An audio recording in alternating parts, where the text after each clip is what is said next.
Boa noite, caros alunos da Universidade Salgado de Oliveira. Eu estou aqui hoje falando de casa, gravando um vídeo para vocês sobre administração mercadológica, devido a esse problema todo que nosso país está enfrentando, a pandemia de coronavírus, e pessoas conscientes como nós estamos em casa exatamente para que isso acabe da melhor maneira possível. Então hoje a gente está gravando um vídeo sobre administração mercadológica, da onde nós paramos na aula, né? Eu começo falando aqui, vocês têm uma apostila em PDF que eu mandei para vocês através do espaço do aluno, onde vocês vão entrar e vão olhar. Eu vou falar sobre líderes de opinião. Vou seguir a apostila para vocês tranquilamente poderem estar estudando junto comigo aqui através desse vídeo. Definição de líderes de opinião. A gente sabe que existe, na verdade, várias pessoas que influenciam na compra de um produto. Então a empresa, né, que tem consciência disso, trabalha exatamente focada para isso. É pessoas que realmente influenciam na vontade do consumidor de comprar. Eles são altamente ligados ao produto através de alguns fatores. A mídia é um fator forte, né? Então, pessoas como Silvio Santos, como Faustão, como Milton Neves, entre outros, são influenciadores de opinião. Por quê? Porque, na verdade, eles têm uma competência óbvia. A mídia leva o produto até o consumidor através do marketing, né? Você já sabe muito bem que o marketing ele não cria necessidade, ele simplesmente desperta a vontade de comprar. Então, a gente, como trabalha com administração mercadológica, a gente tem que entender isso, claramente, óbvio, né? Conhecimento do produto. Eles, muitas vezes, quando vão vender o produto, antes eles conhecem bem o produto para poder falar quais são os benefícios que o produto traz. Isso é um fator altamente motivante para o consumidor. Socialmente ativo e conectado, eles estão em tudo que é mídia, né? A mídia televisiva, a mídia digital, a mídia impressa. Então, a cara deles aparece em todos os lugares, isso influencia. Quando você vê a cara do cara, você lembra do produto. Similar ao consumidor em termos de valores e crenças, lógico que nós somos humanos, a gente tem pautados em valores e princípios, né? Os valores éticos e morais, eles também têm, lógico, obviamente, e isso também faz com que eles sejam bem próximos da gente. Ele não é diferente da gente, obviamente, ele só está mais na mídia. Primeiro, a comprar o produto, lógico, eles têm que consumir o produto para poder vender aquele produto para o consumidor. Isso influencia. O mercado, o contexto do mercado também é influenciado através de três fatores. Na terceiro slide que a gente está falando. Economia. Nós estamos passando por um processo do coronavírus, que é uma pandemia, é um processo globalizado que influencia diretamente ao processo econômico. Todos nós estamos em casa, vai diminuir o consumo de muitos produtos. Isso influencia. Então a empresa ela tem que entender isso aí e trabalhar nesses moldes, saber que a economia ela influencia diretamente no mercado, né? Através de política monetária, política cambial, né? O governo influencia de uma maneira ou de outra o consumo, né? A tecnologia, né? Os avanços tecnológicos, alguns produtos são substitutos, né? São similares, mas a tecnologia ela influencia diretamente no consumo. Quanto mais sofisticado, mais a pessoa quer. Isso faz parte da natureza humana. Continuando, a gente sabe que o processo de decisão de compra ele passa por três vertentes, né? Essas influências ambientais, elas influenciam altamente no processo de compra. Então a empresa sabe o que pode fazer um produto vender mais ou menos, o ambiente influencia. Os processos psicológicos, né? Do querer, do despertar que o marketing utiliza através desses recursos, tanto visuais como digitais, e as diferenças individuais, status, raça, genética, isso também influencia. Gordo, magro, baixo, alto, isso também influencia. Outro fator que influencia é a demografia. Mas por que demografia? Porque a gente vai estudar a nossa população, de como a nossa população é formada. Quais são os valores de cada raça? A negra, a branca, a asiática, a indígena. Quais são esses fatores que influenciam na compra? Tem que saber de como é composto a população. A demografia ela explica claramente isso, né? O processo migratório, a quantidade de natalidade que existe em um estado para o outro, a mortalidade, isso influencia. As diferenças individuais, os fatores internos, a demografia, né? Genética, raça, gênero, idade e ciclo de vida. Psicografia, valores, autoconhecimento, estilo de vida, personalidade. Motivação, as necessidades, desejos do consumo, diferença entre principais aspectos motivadores para o consumo e o envolvimento. Então isso é um ciclo, são características pessoais. Por exemplo, a genética e o comportamento de consumo. O que faz ela? A diferença fisiológica. Por exemplo, peso influencia? Claro. Eu vou vender roupa, eu tenho que saber qual é o meu público-alvo. A minha empresa tem que estudar qual é o meu público-alvo. A população está gorda, está magra, né? Ela é alta, ela é baixa, qual é a cor da pele? Por que a cor da pele influencia? Características que existem, cada raça de gostar de um tipo de cor diferente. Eu tenho que entender isso. Cor dos olhos, cabelo, reação ao meio ambiente. Tem pessoas que só compram produtos que são altamente sustentáveis. E tem outros fatores que vão influenciar a administração mercadológica. Por exemplo, o nosso povo brasileiro é formado por português, hegemonicamente português, outros povos brancos, os europeus, asiáticos, né? Índios e negros. Olha, e tem uma dica para vocês até entenderem mais essa composição do povo brasileiro, que é uma leitura, eu coloquei isso na apostila de vocês, que é Raízes do Brasil, do Sérgio Buarque de Holanda, e Casa Grande de Senzala de Gilberto Freire. A gente não pode falar a mudança que está tendo no mercado. Antigamente a gente falava sexo, hoje a gente fala sobre gênero. É uma coisa normal, né? Mulheres, homem e o processo andrógeno. A androgenia é uma coisa, são as variações. A gente tem que entender essas variações para poder fabricar um produto direcionado para esse tipo de coisa, saber quais são os gostos. O gosto do homem, o gosto do homossexual, mulher ou homem, não interessa. A androgenia, a gente tem que entender que isso faz parte do processo de mudança de uma sociedade. É um processo ético, comportamental, e que a gente tem que respeitar. Então, a gente tem que entender isso, os gostos de todos, para a gente poder administrar o mercado que a gente quer atingir. A outra coisa é a beleza. A beleza é universal. Eu sempre pergunto isso. A beleza, cada um tem uma maneira de ver a beleza, mas uns acham alto, magro, bonito, outros acham médio e gordinho. Cada um tem um gosto, né? Tem uma maneira de ser. Então, a beleza é de acordo com cada um. Você tem que entender essa colocação para conseguir fazer produtos que alcancem a penetração dessas pessoas.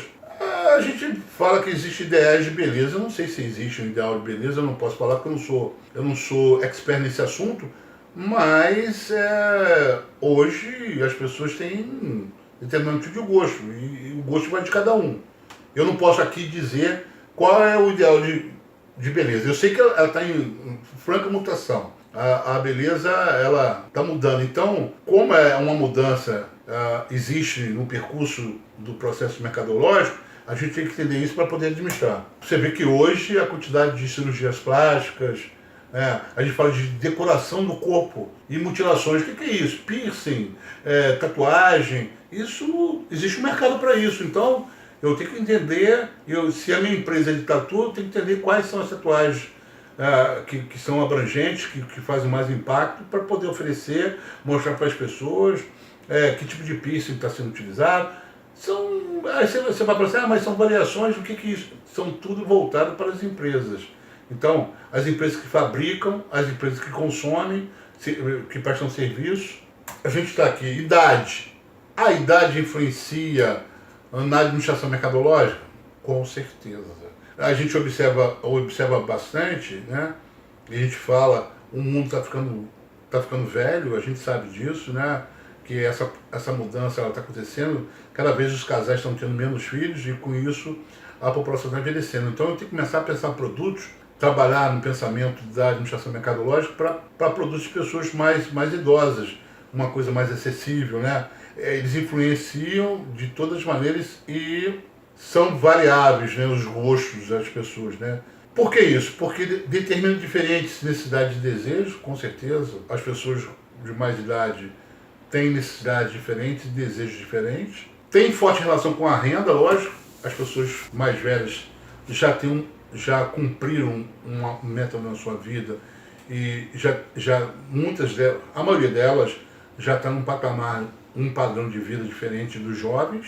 E determina a tendência coletiva. Como a população está envelhecendo, eu tenho que entender que eu tenho que fazer produto para essa população. Aí eu deixei bem embaixo na apostila para vocês, em PDF, está lá, base fundamental da segmentação e desenvolvimento dos produtos e serviços. Essa é a base.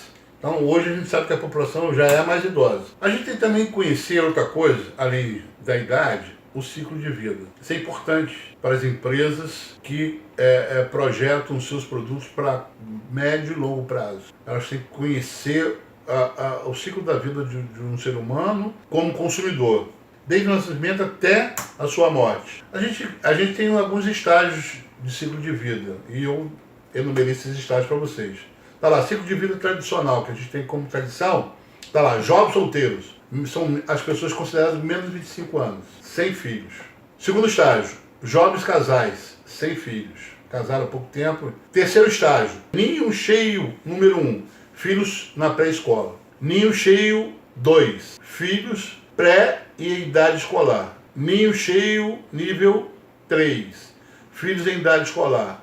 Ninho cheio, 4, filhos independentes. Ninho vazio, 1, sem filhos em casa trabalhando. Ninho vazio, 2, aposentado.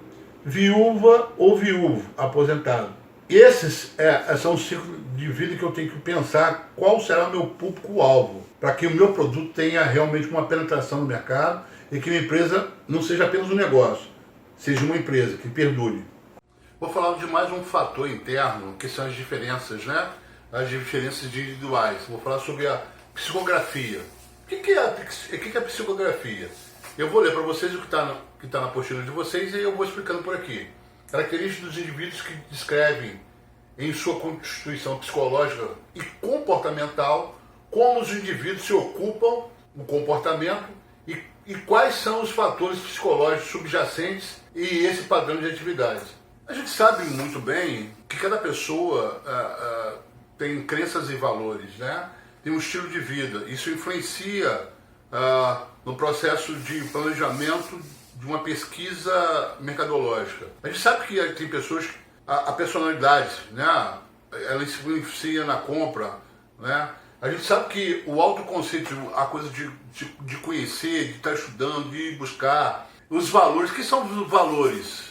São o que nos agrega. Então, o cliente ele busca um produto que dê mais satisfação no valor agregado do que no preço, na precificação do produto. Então eu tenho que entender muito bem isso. A personalidade, a gente fala em personalidade, a psicologia fala muito isso, né? A gente tem aqui alguns conceitos básicos para falar sobre isso, que é a unicidade do indivíduo, aquilo que o distingue dos outros. O que me distingue de outra pessoa? A minha personalidade, se ela é forte, se ela é imperante, se eu tenho um processo de ansiedade, isso influencia na pesquisa. Conjunto de características estáveis e duradouras ao longo do tempo e das situações. Eu tenho algumas características que eu busco um produto que tenha mais durabilidade, né? Sabendo que as empresas hoje fabricam produtos com uma coisa chamada obsolescência programada, né? Os produtos têm um prazo de validade e a gente tem que entender isso. E o que o público almeja? Estilo característico de ligação e interação entre o sujeito e o ambiente físico e social. Como é que ele se comporta dentro do ambiente social? Que nível ele está? O que ele busca? Tudo isso faz parte de uma característica interna da personalidade, da psicografia da pessoa, né? E para terminar, a gente tem aqui algumas coisas que eu gosto muito de falar sobre valores, né? A ética, o comportamento, a moral, tudo que envolve um perfil psicográfico do cliente. A gente tem dois estágios, né? O primeiro estágio é o terminal e o segundo estágio é o instrumental. O que é o estágio terminal? O que a gente busca na vida? O que a gente busca na vida? Igualdade, liberdade, vida próspera, mundo de paz, segurança familiar e harmonia. Isso são coisas que a gente busca no dia a dia. Ah, mas você tem que entender sobre isso para fazer uma pesquisa de mercado, na administração mercadológica? Claro que sim. A gente tem que saber o que as pessoas almejam no mercado. Antes de falar sobre isso, dos instrumentais, você pode observar que muitas pessoas hoje compram produtos de empresas altamente sustentáveis, empresas que não poluem o meio ambiente, que é amiga do meio ambiente, o selo verde. Então, observe bem que isso influencia na decisão da compra. Então, a administração mercadológica tem que estar antenada com isso. E quais são os valores instrumentais? A gente define como meios ou padrões comportamentais para chegar até os valores terminais. O que é isso? Por exemplo, competência. A empresa observa muitos como ela lida com o cliente, como ela faz para atender esse cliente, se ela dá prioridade ao atendimento ao invés da venda. Limpeza, as pessoas observam muito isso. Coragem, generosidade, responsabilidade e autocontrole. Tudo isso influencia. Uma empresa que é amiga do cliente, ela vai sempre vender. Então, esses são valores chamados instrumentais. Hoje eu termino esta aula dizendo uma coisa para vocês. Caros alunos, se cuidem, fiquem em casa. A gente está passando por um momento de mudança muito grande. Na próxima segunda-feira teremos mais uma aula gravada. Não esqueçam de acessar. E qualquer coisa, vocês podem entrar em contato comigo através do meu WhatsApp, que é pelo telefone 21 986 86 9517. Eu estou pronto para atender vocês a qualquer momento. Então, pode ligar com suas dúvidas. E lá no espaço do aluno vai estar algumas tarefas para vocês fazerem exercício durante esse período. Ok? Muito obrigado e até a próxima.